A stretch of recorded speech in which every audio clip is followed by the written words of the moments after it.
स्वागत है दोस्तों आपका हमारे चैनल नेफर ब्लॉग में। मैं अरविंद सिन्हा और आप देख रहे हैं भारत की विरासत। आज हम आपको लाए हैं राजधानी दिल्ली में स्थित लाल किला। आज हम यहां पर लाल किले के इतिहास के बारे में जानने की कोशिश करेंगे। आप ये सामने मेन गेट देख रहे हैं जो लाहौरी गेट कहा जाता है। यह वही प्राचीर है जहां से देश के पहले प्रधानमंत्री पंडित जवाहरलाल नेहरू ने देश को पहली बार संबोधित किया था।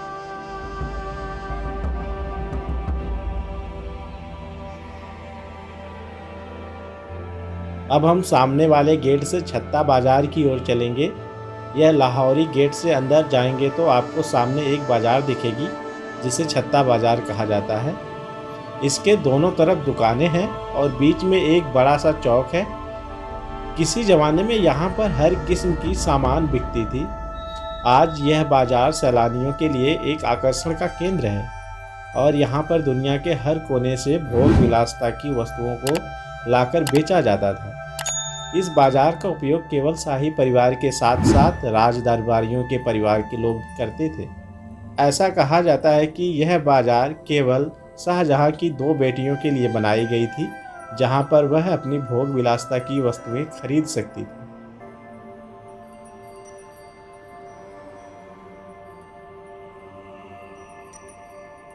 जैसे ही छत्ता बाजार से हम बाहर आएंगे सामने एक और बिल्डिंग देखने को मिलती है। इसका नाम नक्कार खाना है जिसे वेलकम गेट कहा जाता है। अब आप जो सामने देख रहे हैं यह दीवाने आम है। इसने वो शानो शौकत और वह दौर भी देखा है जब किले में बादशाह के पहली बार आने में जलसा हुआ था।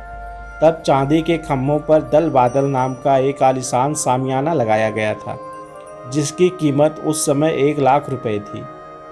यहाँ जगह जगह बेशकीमती कालीन से सजावट की गई थी। ऐसी सजावट, ऐसी शान जिसका मुकाबला दुनिया में कहीं नहीं था।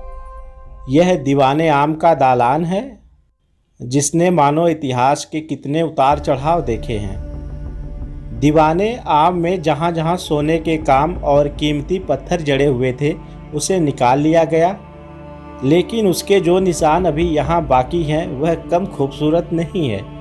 दीवाने आम के पीछे दीवार के बीच में 21 फुट चौड़े संगमरमर पर पच्चीकारी का बेहतरीन और खूबसूरत काम किया गया है। बेल बूटे, फूल पत्तियाँ किसी बागीचे का एहसास कराते हैं। जब कभी भी दरबारे आम होता था तो बादशाह यहीं पर बैठकर वजीर और अपने मंत्रियों की बात सुना करते थे। और इस सिंहासन के नीचे एक संगमरमर का तख्त बना हुआ है जिस पर वजीर खड़े होकर बादशाह से फरियाद करते थे। और आप जैसे ही दीवाने आम से आगे जाएंगे तो आपको एक खुला मैदान दिखेगा और यहाँ पर बनाई गई शाहजहाँ की वो सारी खूबसूरत इमारतें जैसे दीवाने खास, हीरा महल, मुमताज़ महल, ये सारी इमारतें आपको देखने को मिलेंगी। ये पूरा मैदान आपको हम दिखा रहे हैं। यह दीवाने खास है। दीवाने खास की पूरी इमारत सफ़ेद संगमरमर से बनाई गई है। इसके दालान की लंबाई 54 फुट और चौड़ाई 67 फुट बनाई गई है। इसके छत पहले सोने और चांदी की हुआ करती थी। पूरा दालान संगमरमर का बना हुआ है। दीवाने खास के बीच में एक नहर बहती है जिसे नहरे बहिश्त कहा जाता है। जगह जगह पर इसमें फव्वारे चलते थे जिसे आप देख सकते हैं। यहीं पर संगमरमर का वह चबूतरा है जिस पर तख्ते ताऊत था। दीवाने खास में लिखा है, अगर दुनिया में कहीं जन्नत है तो वह यहीं है, यहीं है, यहीं है। तख्ते ताऊस हीरे जवाहरात से जुड़ा एक सिंहासन था जिसमें ठोस सोने के 6 पाए बने थे।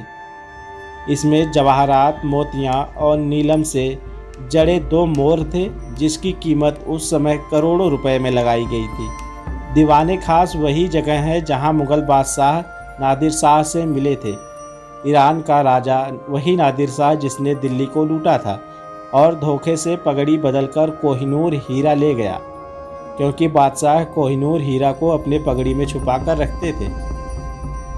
यहाँ पर दीवालों पर और जो इसके पिलर हैं उस पर की गई नक्काशियाँ आप देख सकते हैं कितनी बेहतरीन और कितनी खूबसूरत तरीके से इसको बनाया गया है।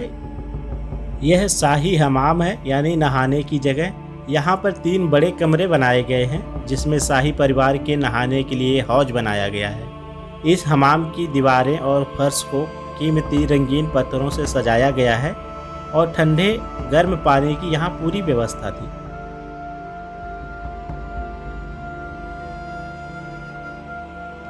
यह आप नहरे बहिश्त देख रहे हैं। यहाँ बने संगमरमर के हौज में फूल, पत्तियाँ और पच्चीकारी की शक्ल में बिखरी पड़ी हैं। यहाँ पर बारीक सुराख बने हुए हैं और यहाँ से फव्वारे निकलते थे। यहीं से पूरे लाल किला परिसर में पानी को पहुँचाया जाता था।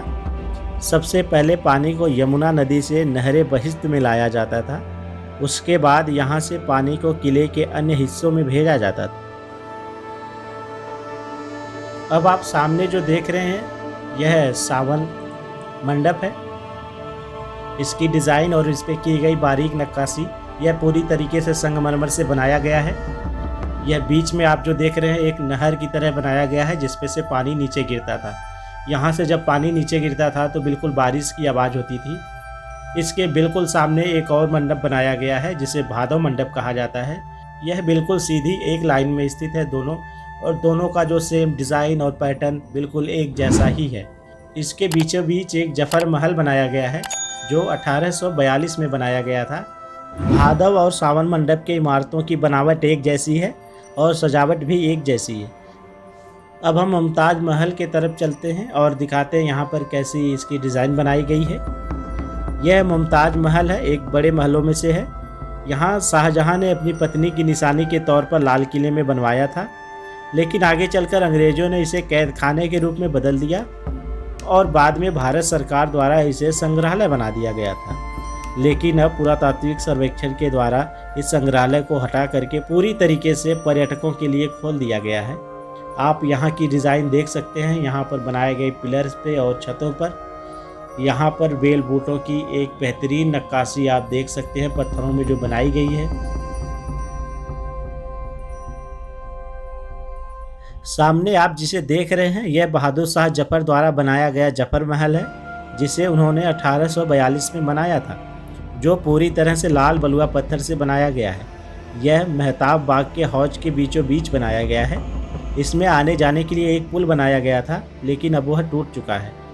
यह हयात बहिश्ते बाग है। यहाँ पे आप पूरी बाग को देख सकते हैं। आप यहाँ पर नाली प्रणाली देख सकते हैं कितनी बेहतरीन तरीके की बनाई गई है, जो पूरे लाल किले परिसर में और महलों में पानी को पहुँचाया जाता था।